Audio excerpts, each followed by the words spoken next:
Гости ў студыі. Тыя, хто ішлі і не прайшлі міма.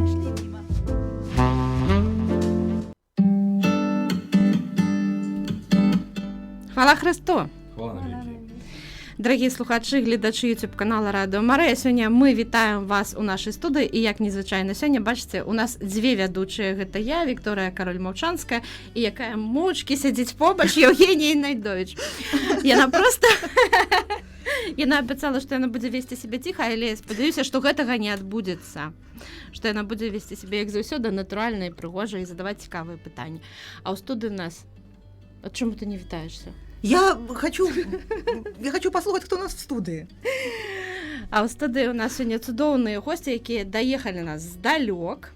Гэта айцец Віталій Сапега, хвала Христу, які у нас неаднаразова па розных уже нагодах быў у нашай студыі, і мы заўсёды рады вас прывітаць, таму што вы шчыра адзываецеся на ўвесь наш покліч. Прыязджайце. Айцец Віталь кажа: добра, прыеду. І нутрыцыёлог, псіхолог, коуч пані Ірына Малочка. Хвала Христу. Хвала навеки. Каб задаць такі інтарэсны, цікавы тон нашай перадачы, я могу сказаць, што спадарыня Ірына зайшла ў нашу студыю, паглядзела на мяне і сказала: вам не хапае бялку і жалеза. Вось, бачыце, якая тэма. Ну, здавалася б, а што тут тады робіць айцец Віталь, калі ў нас ёсць такі прафесіянальны нутрыцыёлог у студыі. А вось таму, што менавіта айцец Віталь, мабыць, быў ініцыятарам тых катэхезаў, якія у хуткім часе, праз некаторы час адбудуцца ў Івенцы. Вось нават не катэхезаў, а рэкалекцыі. У Навагрудку. О, бачыце, я зблыталася. У Навагрудку.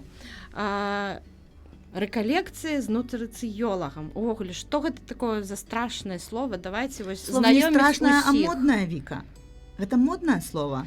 І тым больш цікава, як туды яшчэ касцёл прыляпіўся. Вось. Як гэта ўсё разам злучылася? Давайте ад касцёла пачнем спачатку. Так. Адкуль айцец Віталь даведаўся гэтае слово? І навошта касцёлу нутрыцыялогія? Ну, давайте скажем шчыра, што гэта як бы моднае новае слово, але на самой справе справа то, скажем так, давняя яшчэ. І менавіта нагоды моя прыгода так пачалася менавіта з таго, што я адкрыў менавіта святую Хільдэгарду Бінгемскую, якая у 2012 годзе была абвешчана, менавіта адбылася кананізацыя, і адначасова таксама праз Бендыта XVI она названа настаўнікам царквы, доктарам царквы. То есть мы павінны зразумець, што апошнія настаўнікі царквы ці доктары царквы это жанчыны. То есть у 20 стагоддзі 3 жанчыны: Кацярына Сіенская, Тэрэза Велікая, Тэрэза Малая, і у 21 стагоддзі менавіта жанчына гэта Хільдэгарда Бінгемская. Просто незвычайна справа тым, што Хільдэгарда Бінгемская, калі она жила ў тыя часы, жила ў Германіі менавіта 11-12 стагоддзя, калі як бы жанчына спецыяльна не мела ролі, такой публічнай ролі ў грамадстве. А Хільдэгарда менавіта она была і кампазітарам, она была паэтэсай, яна была нутрыцыолагам, как мы бы сегодня назвали.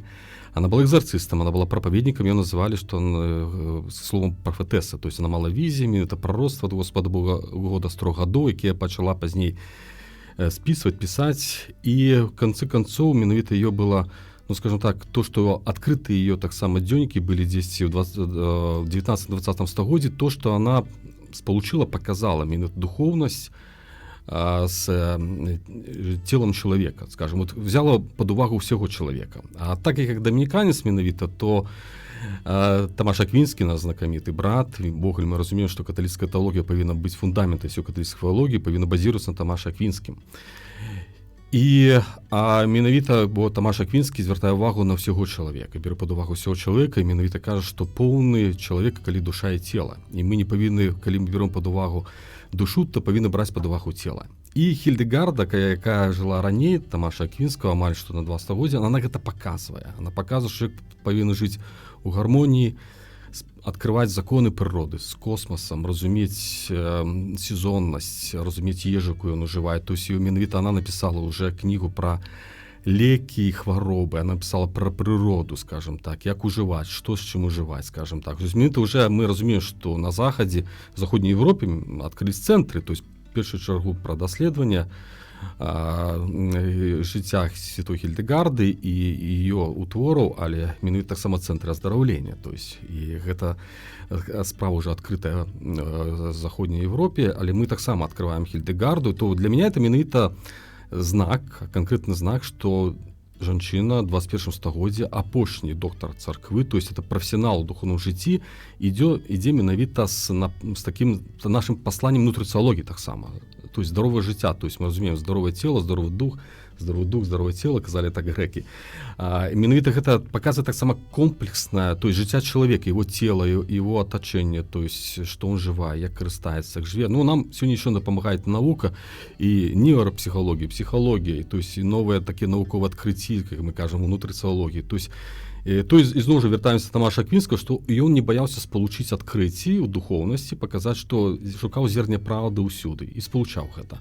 І мы павінны гэта рабіць, скажем так. І вось менавіта такое натхненне, я думаю, таксама это звыш было натхненне, каб менавіта паказаць чалавека его цалакшталт его жыцця, не беручы пад увагу духоўнасць, якая ходзіць па земле, скажем так. Мы разумеем, што сапраўдна духоўнасць, она ходзіць па земле у тым плане, што она не адарвана ад нашага жыцця. Ну, думаю, так кароце. Чалавеку ўсё павінна быць прыгожым, і душа, і цела. Так. Ну, ён быў доктарам, Да. дарэчы, слухайце. Пра святую Хільдегарду мы, дарэчы, таксама ведаем. У нас была цэлая перадача пра зялёную манахіню. У нас еще передача про Так. нутрыцыялогію не было. Давайте вернемся в Давай. яе рэчыша. То бок слово нутрыцыялогія касцёлу недалёкае ад касцёла слова. Гэта касцёлам не забароненая з'ява. І давайте ж цяпер запытаемся, што такое нутрыцыялогія. Бо фундамент яе такі карані уже крышачку мы. Асвечаная для нас. Что А это? пані Ірына, С чем ее едят? С едой. А нутрисология – это просто еда, наука о питании, о том, какие должны быть продукты, как они, в каком режиме они должны употребляться, в каких пропорциях и кому, как, сколько вешать в граммах каждому. Вот так. Это про это. То бок для кожнага гэта сваё некае спалучэнне інгрэдыентаў? Да, это так, потому что настоящее, ну вот если мы говорим о индивидуальном рационе, о персональном, функциональном рационе, я в принципе не люблю слово «правильное питание», потому что оно очень искажено и чаще всего оно неправильное, вот, ну из практики. Вот, и у каждого человека подстраивается рацион под его конституцию, под его образ жизни, под его место жизни, где он живет, какой у него режим, какая у него работа. Это все влияет на наше тело, соответственно, каждому человеку должен быть в той или иной степени изменен рацион питания относительно тех близких, которые живут с ним в семье рядом. І касцёл гэта неяк неабыякава, глядзі. Што цікава на самой справе. Да. А гледзячы на чалавека, на любого чалавека, штосьці можна пра яго сказаць адразу? Напрыклад, вам трэба вось гэта, то есть не разглядаючы, напрыклад, яго аналізы. Конечно. В целом вообще анализы – это только вторичная история. Анализы без человека не значат ничего, это просто цифры, да, которые, можно сказать, да, ну здесь примерно нормально, но для одного человека это может быть нормально, а для другого человека это может быть плохо и свидетельствовать о том, что у него какие-то нарушаются процессы, либо он, наоборот, выздоравливает. И поэтому в зависимости от ситуации одна и та же цифра, она может быть разной. Вот. И всегда я лично в своей практике и своим студентам я всегда говорю, сначала вы должны человека расспросить, рассмотреть, а потом только рекомендовать какие-то анализы для уточнения своих предположений. И только в том случае, если это будет влиять на программу восстановления, которую вы будете для него предлагать. Вот. Поэтому сначала рассматриваем лицо, волосы, ногти, руки, фигуру, расспрашиваем, а потом только дальше идем. І хочеться одразу двоим задать пытанне, а чаму гэта важна ўвогуле? В здоровом теле здоровый дух. Просто мы павінны разумець, што Гасподзь Бог, конечно, нас паклікаў, каб мы... Гасподзь з'яўляецца чалавекалюбцам. І І, конечно, Господь Бог жадае, каб мы былі здаровыя, функцыянавалі, каб мы активизировали свои, раскрывали свои таленты, служили, скажем. Как про служение мы таксама, так бы сказать, такое слово экстатично, выходим до іншого человека, у нас это приносит нам радость. Называется слово такое еще психология самоактуализация, скажем так. Мы говорим слово реализация. Ну, это нормально. Коли зерню повинно прорасти и дать плоды. Мы плодоносим, скажем так. І менавіта гэта Господь чалавекалюбіць. Ну, калі мы кажам пра духоўнасць менавіта, часам бывае так, што мы кажам, што ёсць хваробы менавіта з нашага неведання, нашага гультайства таксама. А ёсць хваробы таксама духоўныя, менавіта Господь часам, і вельмі часта такое сёння бывае, менавіта праз нагоду таго, каб ну, скажем, приблизить чалавека да Бога, ачысціць яго, а магчыма, каб збавіць, дапускае менавіта такія сур'ёзныя хваробы, это цела, і таксама то тычыцца, можа быць, нашай маёмасці, бо прыярытэтам з'яўляецца душа. Прыярытэтам, бо па Арыстотелю менавіта і Тамаш Аквінскі з гэтым кажа, што душа з'яўляецца рухавіком наша цела. І менавіта мы разумеем, што ёсць харчаванне, такое патэнцыял, энергія, патрэбна сіла для нашай душы, мы кажам, што это ад Бога всё.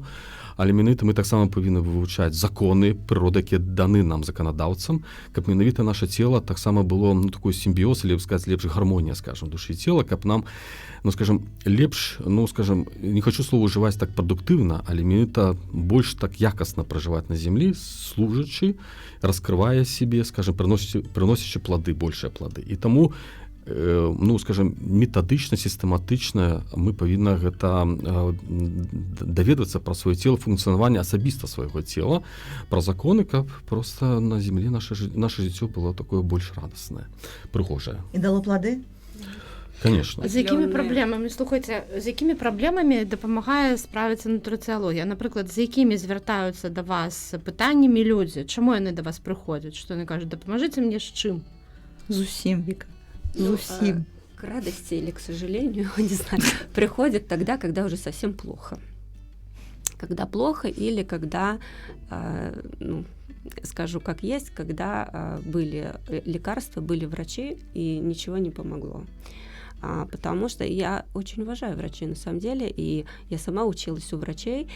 И дело в том, что часто врач в поликлинике или в больнице, у него есть 15 минут, а за эти 15 минут нельзя рассказать базу, которая бы помогла человеку выздороветь, потому что это касается питания, распорядка дня и всего. И когда нужно какую-то снимать болезнь, то на это просто не остается времени. И поэтому часто к врачам ходят периодически, потому что ходят по кругу. Лекарства снимают какой-то симптом, но жизнь человека, его питание, образ жизни вообще не изменяется, и поэтому человек начинает ходить по кругу, и каждый раз все сильнее и сильнее препараты, и таким образом, ну, человек остается, ну, становится такой, как западня. И чаще всего сейчас у меня получаются люди с нарушениями в работе ЖКТ, когда есть боли, когда есть проблемы с желчным, с печенью, с кишечником. Ну и, кстати говоря, то, что волнует сейчас больше всего женщин, которые приходят, это то, что они не хотят быстро стариться, и они хотят сохранить свою привлекательность, хотят сохранить свою энергию, энергичность и жить, ну, как бы не становиться старушками раньше времени, а продолжать свое дело. Вот, это то, что касается, но, что интересно, редко очень приходят и говорят, у меня вот слабые ногти, у меня вот что-то, волосы, там, или у меня там прыщи. Это как-то чаще всего второстепеннее. Чаще всего вот женщин волнует то состояние, из которого они все делают. И это становится первичная история. Так. То бок мало энергии, так? Да, и снижение такое. Хочется убить кого-нибудь. Да, а вот с таким запросом не приходит, но потом говорят, что класс, у меня такой цикл, что мне никого не хочется убить. Да, и ровное настроение остается. А раньше хотелось? А раньше очень хотелось. А вот, видите, до греха не доводим людей через нутрициологию. Ну, да, где-то. Ну, я просто, калі Ірина, хотел дадаць, менавіта мы на што звяртае таксама Маша Квінская, Хільдэгарда асабліва. І мы разумеем, што когда таксама былі лекары, они звярталі на такі называецца слово халістычны падыход на цэлакшталт чалавека. Мы нікога таксама не кажам таксама зараз уже пра душу, але нават пра цела, бо ў большасці мы жывем такія часы, калі лекары лечаць, мы скажем, сімптомы, но часта не шукаюць прычын. А прычына можа быць так, она... Бо нутрициологія, як я разумеў Ірыну, они шукаюць прычыну менавіта. Да.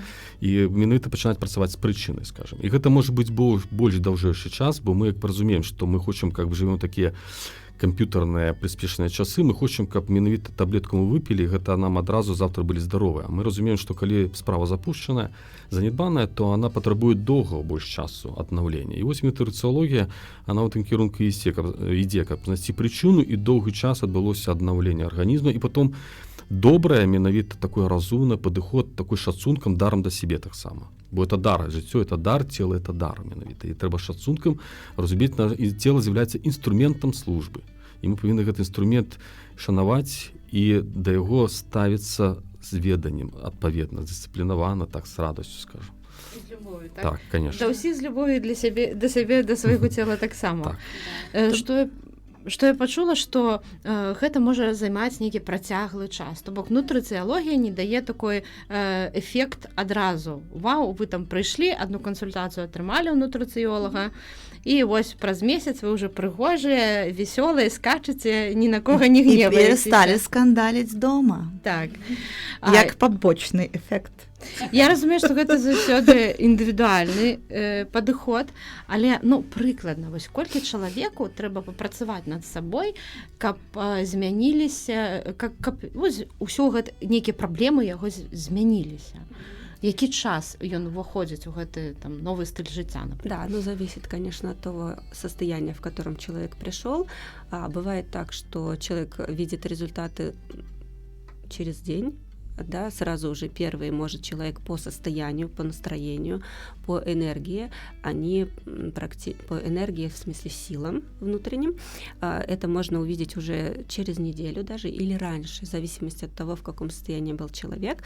А так в целом это где-то в среднем 2-3 месяца нужно для того, чтобы человек не только взял рекомендации, которые ты ему даешь, потому что они очень могут быть точечные, их надо в жизни свою внедрить эффективно, вставить, чтобы это было, знаете, как почистить зубы. И на это нужно время, потому что если человеку сразу выдашь вот этот список, он так откроет, скажет: ой, как хорошо, сейчас нет времени, потом. Да, и поэтому я такую форму работы, конечно, не выбираю, и мы работаем методично в течение 2-3, иногда больше месяцев, для того, чтобы все постепенно это внедрить, и человек после того, как мы закончим работу, это продолжил делать, и ему это было комфортно, несложно и нормально. Это такі новы стиль жыцця атрымліваецца. А ці можна да гэтага новага стылю жыцця чалавека прымусіць? Напрыклад, мы вырашылі нашай сяброўцы падараваць абанемент да нутрыцыёлага. Просто так вырашылі, што ён патрабуецца. А ці будзе гэта эфектыўна? Только если она будет рада вашему подарку. А так вот прымусіць, мы вырашылі я чула такія аповеды падчас нашых падарожжаў, што так вырашылі мы яго да экзарцыста завесці. То бок гэта не тое ж самае, заведём его до нутрыцыёлага, хай там ён з ім разбирается. Конечно, нет, потому что это же человек будет выполнять эти рекомендации. Если он не хочет, то какие бы угодно хорошие, профессиональные, экспертные рекомендации ты не дал. Если человек этого не будет делать, какой смысл в этом? Трэба какая-то самастойная мотивация и прагненне человека змяніцца, каб ён пайшоў і чымсьці пацікавіўся. Да, нужно желание. Асабістая актыўнасць такая. Да, внутренний настрой на это, что, для чего. Важно просто в этот момент понимать, для чего я это делаю для себя. Для чего? Да, кто-то хочет не знаю, больше служить, в хоре петь и заниматься, больше это давать, да, в костеле, а у него там, допустим, сил нет, астма и голос не поет, да, и человек идет и не хочет стариться и хочет как-то активнее, дольше активнее жить. У кого-то другие интенции, кто-то просто хочет чувствовать себя комфортно и сохранить себя подольше, да. Но по-разному. Кто-то не хочет просто стареть, да. И вот цель человека, вот, пожалуйста, это мотив самый главный. И на этом строится потом ведение клиента. Я вось могу падзяліцца сваім сведчаннем асабістым знаёмства з нутрыцыялогіяй, калі я впершыню ў сваім жыцці даведалася аб тым, што такое ціск. Вось жыве чалавек, і у чалавека все хороша, калі вас спрашивают, там запытваюцца, какой у вас ціск, кажаш, а што такое ціск? А раптам ты даведаўся, што ціск і на цябе распаўсюджваецца таксама, і што таксама у тебя можа быць 180 на 120, і гэта надзвычайна непрыемная з'ява. І тады я пазнаёмілася з гэтым нутрыцыялогіяй, стала гэтым цікавіцца, і ведаеце, мне дапамагло. Мне дапамагло, я хочу падзяліцца гэтым з нашымі радыёслухачамі, што на самой справе шмат праблем і незадаволенасць жыццём, і адсутнасць сілаў і добрых стасункаў там з іншымі рэальна ад этого залежыць. Ці еў ты сёння бульбу ці не. Дарэчы, вось наконт слова моднае, прыгожае, і падаецца штосьці такое дарагое з гэтым звязанае, што нашым радыёслухачам, напэўна, не дазволена. Дарэчы, так, сапраўды. Што нутрыцыялогія это какое-то такое что-то из Инстаграма, і там, напэўна, дзесьці всплыве лобстер. Так. Бо ён крыніца белка. Икра, і яшчэ не чырвоная икра не всплыве, потому что там соль. Все, ладно. Соль надо кушать. Там шмат соли. Там же она такая, Да. Но разные бывают икры, правда? Лобстер будет в нутрыцыялогіі? Ці мы можем чымсьці таким абысціся тым, што мы маем? Смотрите, есть у меня золотое правило рациона. Еда должна быть вкусной и привычной. То есть... Сосиску отводить в воде с макаронами. Кому-нибудь можно бульбу с белорусом? Треба молоко. Можно всем. Здесь важно, конечно, размер порции, да, и что было еще кроме нее, да. Смотрите, что я хотела сказать. Про лобстера, да. Что модная еда и полезная для вас еда – это не одно и то же. А для нас лобстеры вообще непривычны. И возможно, что у вас после него будет расстройство желудка просто потому, что наше тело, наш организм не привыкли к такой еде, она для нас непривычная и будет плохо перевариваться. Поэтому и красная рыба тоже не обязательно. Если говорить о омега-3, которые все хотят от красной рыбы и красной икры, то можно просто скумбрию. Стоит во много раз меньше, тоже вкусно и очень полезно. Так, і досяжно для всіх. Добре, це скумбрія, а з морквою що робити? А что с ней делать? А моркву мы можем выкористовывать в нутрицыологии? Все можем, все корни. Вообще, смотрите, я понимаю, что вы меня спрашиваете, нет плохой еды.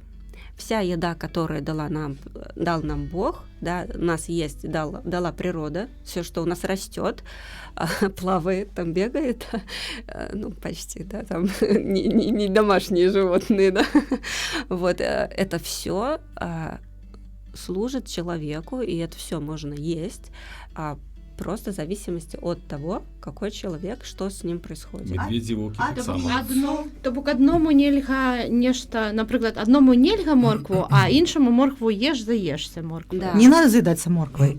Чекай, надо заедаться пиццей. Я так крышку додам уже, как специалисту скажу, что, конечно, ежа повинна быть, як засюди повторяється, ротационной и розной, скажем так.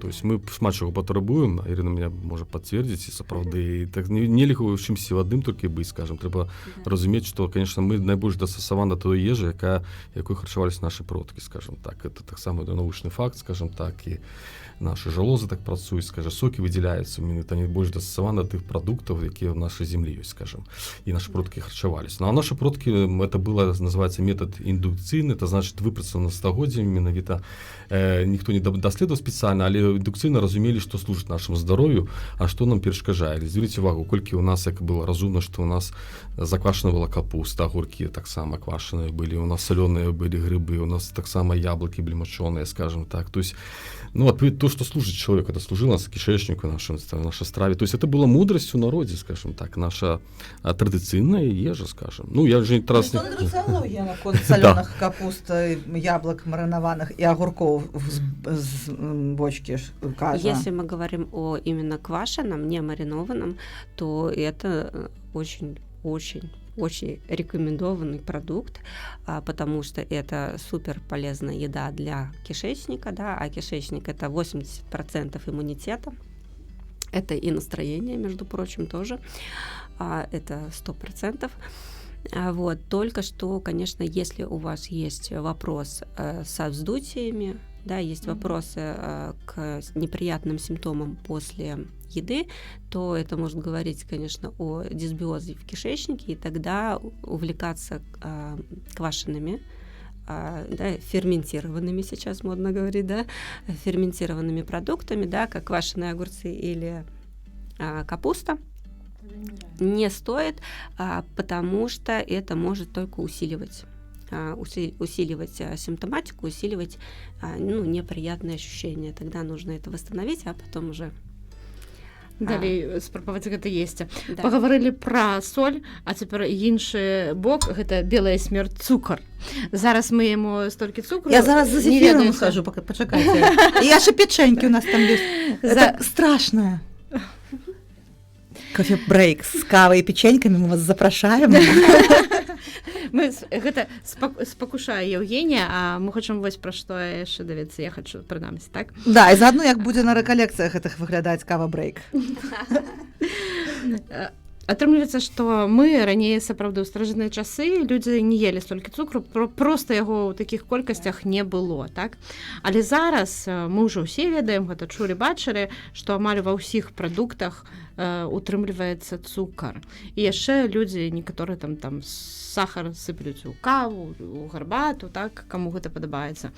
Вось што з гэтым рабіць, як памяншаць колькасць цукру, ці трэба гэта рабіць, так, і што адбываецца з людзьмі, якія вось кажуць, што я не з'ем там пірожанку і ўсё, мой дзень прайшоў дарма. Не магу жыць, мне блага без гэтага.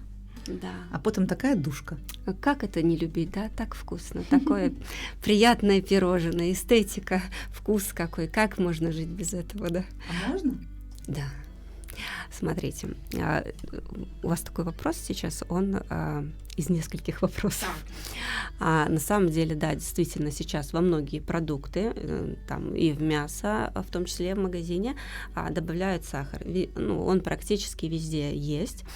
И действительно часто идет перебор, а сладкое, когда добавляют сладко-соленое, еще и жирное, да, это вызывает очень быстрое привыкание и такую своего рода даже зависимость от такого продукта, и поэтому вот и сладкоежки, и Макдональдс, вот фастфуд, он поэтому такой многими любимый, потому что он как наркотик действует тогда на нас.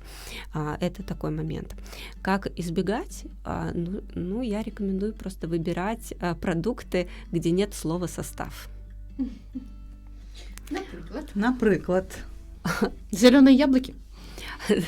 Любые овощи, фрукты, это чистое мясо, которое нужно самому приготовить, это натуральный творог, там молоко, вообще, то есть любой продукт, который монопродукт из одного, то есть где не нужно состав писать. И тогда из этого уже самому придумывать, по крайней мере, чтобы этих продуктов было преимущественное большинство в вашем рационе. Что касается количества сахара, то ВОЗ рекомендует не превышать 12 чайных ложек сахара в день. Но он очень добрый ВОЗ наш на самом деле. 12 Это же вельмі шмат. Ну не в годину, и то дякуй. Вы сейчас поймете, почему это много. Вернее, не много, это мало. Это мало. Сейчас я расскажу. Вот. Но на самом деле интегративные врачи, я тоже нутрициолог, рекомендую не больше 5-6 чайных ложек в день. чтобы вы понимали, один творожок из магазина, да, сладенький. Да, вот как думаете, сколько там чайных ложек сахара? 4. И тогда, если, например, детки просят сладенькое что-то, и они говорят, хочу творожок, вы просто должны ему сказать, что это уже десерт. Одна цукерка. Ну, в зависимости от того, Складу. что... Да, ну, надо смотреть. Такой вот. Да, Ну, в среднем, вообще, кульки ну, вот выжиг птичье сахар. молоко, конфетка птичье молоко, это 4 ложки. 4 ложки. Вот одна конфетка, это ваша почти что дневная доза сахара, которая не принесет вам вреда. Слухайте, але ось такое питання. Ну, а что вам до моего цукру? Ну вот я люблю его, и мне смачно, и у меня вельмі добрый настрой пасля птичьего молока, зефира, и яшчэ торт мне падабаецца таксама. Мне не, ну я так. Отставьте меня в покое. И мне падабаецца, як я выглядаю. Ну, ради бога. а чаму ўсё ж таки варта гэта кантраляваць? Просто Это- вот так вот подумать и пачаць гэта кантраляваць, нават калі ты сябе любая у люстэркі падабаешься, але просто гэта важно. Чаму? Ну, во-первых, это приводит к развитию различных заболеваний. Скажите страшно про гэтае захворванне. Каб вы адразу Это- заматываваліся вось палажыць зефір, адкусіць і больш не дакранацца. Смотри, ну, смотря что вас беспокоит больше. Я просто расскажу, что это приводит к нарушению микрофлоры кишечника, это снижает сразу иммунитет, это нагружает лимфатическую систему, соответственно, это будет нарушать вообще все проблемы, все, что связано с органами пищеварения, в том числе и почки. А почки, кстати, регулируют давление. Вы как это, папа, ты сейчас с кем разговаривал? Памятаете, был такой жарт. Ага. Скажите на такой зручной мове, простыми рэчамі, без лимфатической системы. Бо мне там моя лимфатическая, она там живет, там внутри не меня. дзеёсь, И это мне, як в принципе, космос. всё Да, Это они профессиональная деформация. Значит, это что? Это проблемы с уровнем энергии, это проблемы с настроением, с уровнем бодрости, это проблемы со сном, с пробуждением утром, это проблемы с кожей от прыщей до морщин и пигментации, это различные нарушения могут пойти со стороны пищеварения, повторяюсь, это могут быть любые вздутия, запоры, диарея, все что угодно. В самый такий момент, який не пасуе. Да, и сахарный диабет. Это увогуле супер. Это все, что... А сахарный диабет, это коли у вас, это прямо вот кепска. Да. То тут треба вот реально пачаць думаць вот прямо до речі, цяпер. ось коли у чоловіка ўжо ёсць, наприклад, цукровий дыябет, альбо мне там сяброўка недавно сказала, што з'явілася алергія. З гэтым нутрыцыялогія дапамагае справіцца, таму што яна здала ўсе аналізы, вось на днях літаральна ўсё здала ўсе аналізы, у яе ўсё добра, яна прытрымліваецца таго, што ёй сказалі, але ўсё роўна час ад часу у яго з'яўляецца алергія. Это значит, что она, то, что она делает, этого недостаточно, и где-то что-то нужно доработать. И если в целом у человека аллергия появилась, если она у него не была с детства, и это не генетическая история, то это приобретенная история. Это значит, что организм очень сильно перегружен, и то, что раньше он выносил, сейчас он выносить не может. Вот. И когда мы это восстанавливаем в процессе работы с клиентами, то аллергия проходит, даже сезонная аллергия проходит на тополиный пух там и что-то такое. Так само можно регулировать нутрициологией. Да, это все проходит, когда это, без каких-то супер лекарств или БАД, это все можно исправить, и человек просто будет жить свободно. І дыябет так само, калі ён другого типу набыты. Да, Что-то можно отмотать. Да. Так, что можно отмотать? Циск, диабет, что? Очень многое можно вернуть, если не было органических, когда не было структурных уже изменений в тканях органов, практически все можно отмотать, и даже если были какие-то структурные уже изменения, да, замена ткани, она просто Сопсовалась уже? Да, ну то есть замена просто соединительной тканью, да, так понятно? Морфологический уровень. Да, спасибо, отец. Вот, даже это можно потом комментировать и, ну, в смысле компенсировать, научиться с этим жить и сделать себе такой стиль питания и, ну, все вот это. Как почувать себе добро? Да, чтобы это не беспокоило и уметь это в моменте балансировать. Потому что вообще в целом наша жизнь, вот мы с отцом Виталием говорили, я приводила пример, что наша жизнь, ну вот мы живем, нас Господь создал, мы родились, и в целом в нашей жизни не бывает стабильности, согласны, да? И наша задача вот в этих условиях идти и балансировать как канатоходец, уметь в моменте себя поддержать через нужную еду, через нужный отдых, через нужный образ жизни для того, чтобы продолжать этот путь дальше и служить теми талантами, которые дал нам Господь. Так Может, вы я скажу пару слов? вельмі хочу, каб вы расказалі, чаму варта сачыць за абвесткамі і патрапіць на рэкалекцыі, гэта што там рэкалекцыя. будзе. Вось мне падаецца, вельмі у нас такая суперцікавая размова. Мы не задалі і палову пытанняў, Слухай, якія ну хацелі. тема с кофе-брейком я еще не раскрыла. Таму, калі ласка, што будзе на рэкалекцыях, Будуць чаму печеньки варта даваць? сачыць за абвесткамі? Ну, скажем так, конечно, печеньки будут, только они будут, скажем так, корыстны для здоровья. Так, менавіта гэта спроба такая спалучыць усяго чалавека, скажем так.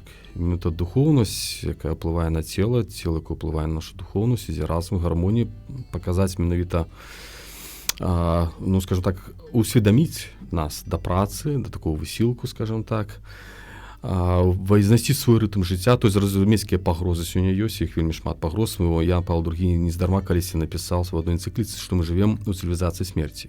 То есть калі чалавек мэтанакіравана знішчаецца. І мы павінны это ўсведаміць, і гэта пагрозы мы павінны ведаць, але мы не толькі павінны ведаць пагрозы, але той добры шлях, дарогу, як мы павінны себя падтрымоўваць, скажем так. Бо мы павінны, ну, еще раз паўтарусь, прыняць себе, што мы з'яўляемся дарам ад Господа Бога і дарам для іншых людзей, скажем так. То есть это нормальная такая цвярозая любовь таксама да сябе. Не нарцыстычная, а такая цвярозая любовь, скажем, як дар для службы. Цешыцца таксама. Мы кажам, сёння трэба цешыцца сабой, гэта таксама.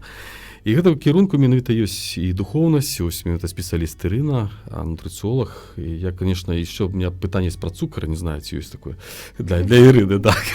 Калі можна. Пытанне о. Да. Я думаю, это трэба нам дашпіліць это пытанне. На свою полночь вы поедете.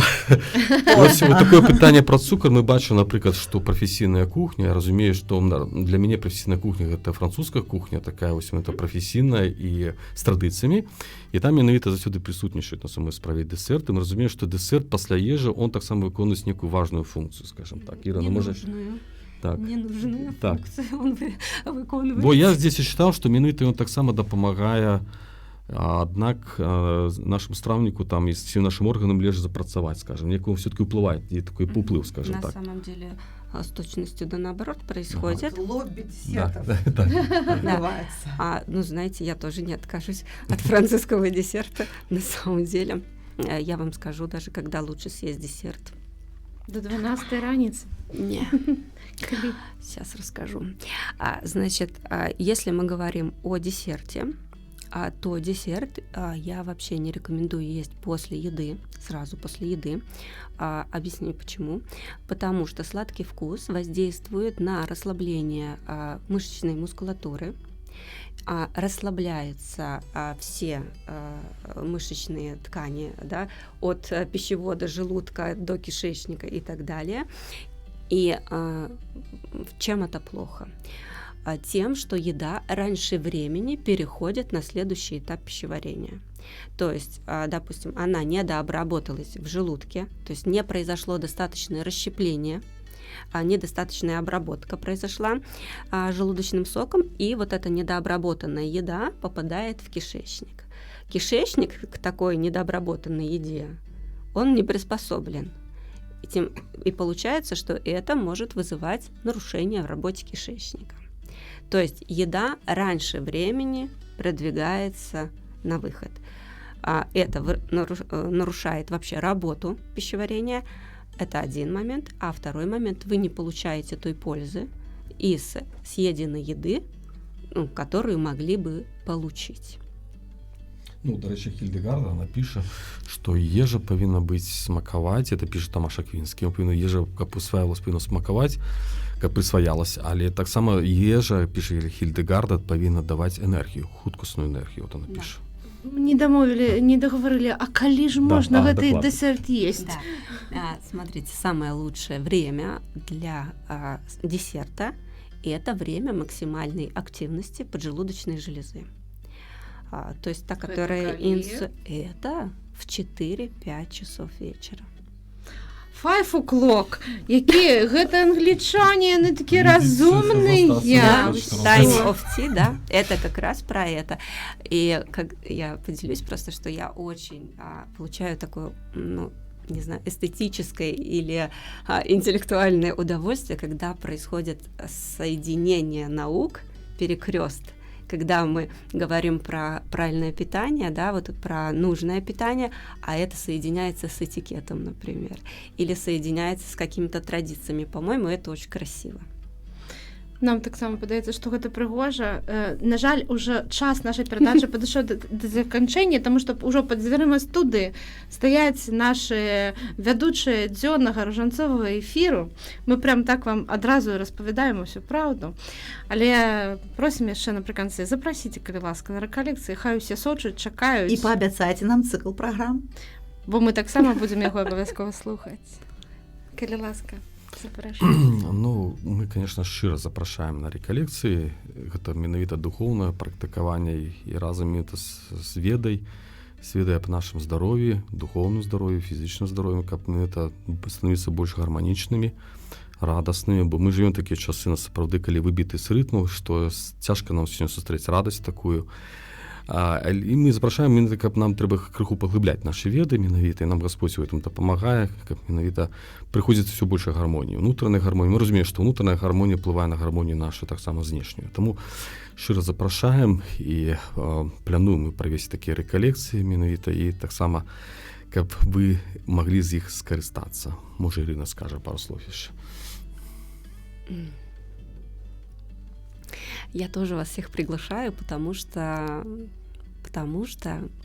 хочется, чтобы наши католики были цветом, образцом, и чтобы мы жили так, чтобы нас становилось больше, чтобы, глядя на нас, на то, как мы себя чувствуем, на то, как мы живем, люди хотели приходить к Богу, и мы могли через свое состояние служить людям своими талантами, да, и чтобы нам потом не было стыдно, что мы эти таланты свои не использовали, где-то закопали, да, чтобы нам потом от этого не было горько.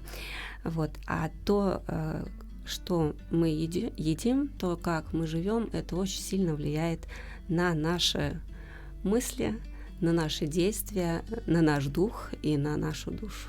І на спіс у рахунку сумлення, на даўжыню яго. За радаснае хрысціянства дзякуем шчыра, пахвалёны Езус Христос. Амин.